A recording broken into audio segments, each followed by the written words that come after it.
It's a Thursday night in Duluth as the Huskies take on the Bismarck Larks for the second game of a two-game series to start the second half of the Northwoods League season. I'm Kyle Morrison here with my broadcast partner, Evan Popalis. And Evan, yesterday was not the ideal start for the Huskies in the second half. They went out there and lost 8-4. It was really a struggle from the beginning. They had a hard time setting the tone with pitching. Mason Burns was the starter yesterday, and he went 3 2/3, walked 6, and gave up 5 runs. Yeah, Burns gets the second opportunity to start on the slab for the Huskies last night.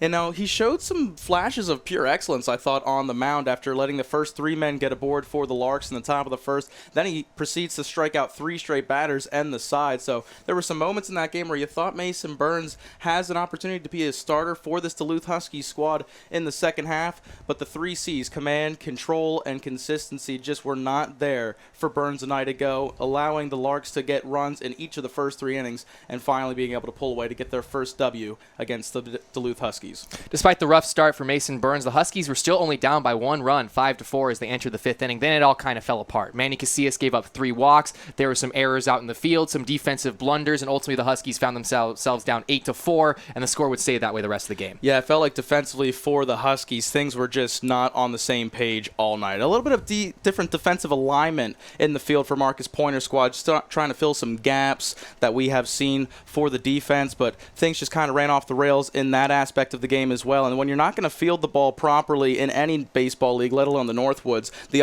opposing offense is going to take advantage. That's what Bismarck did a night ago. And then the Huskies really not doing well with their bats either, going 0 for 6 with runners in scoring position with the opportunity at the plate. So just different functions of the game that the Huskies were not able to be good situationally, being their fate in the opening game of the second half.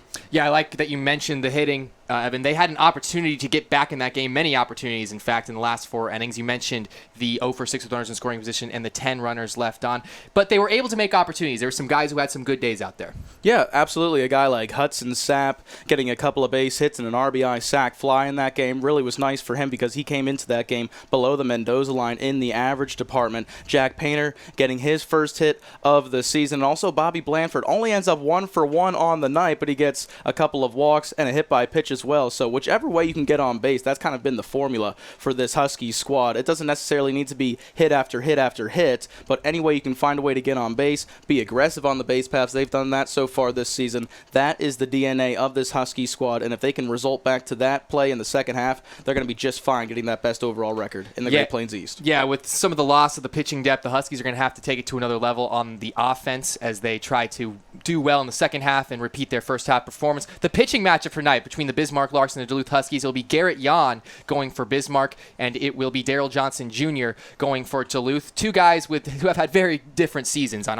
each side. Yeah, for Garrett Yon, for his last time out, he went against St. Cloud on June 30th. A no decision for him, going 4 innings pitched, 2 runs, both earned, on only 3 hits but 8 walks. That's been the issue. That's the issue for both starting pitchers tonight on either side. 4 strikeouts in that game for Yon against the Rocks. But for Daryl Johnson Jr., this is going to be his first start of the season. Hasn't been too pretty for him so far, but Marcus Pointer wants to give him an opportunity out of the product of USC Lancaster, that chance to potentially show off some stuff on the mound. In 3 1/3 innings this year is pitched out of the bullpen, it's been a dozen walks given up. So the free pass bug has been the biggest issue for Daryl Johnson Jr. He looks to right that ship tonight and give the Huskies an opportunity to break even with the Larks, because the Huskies at home, they have not been swept in any series so far this season. So the Larks trying to do their job tonight and get that done. There's going to be a lot of new faces in the starting rotation for the Huskies here in the second half. Daryl Johnson Jr. gets his turn tonight.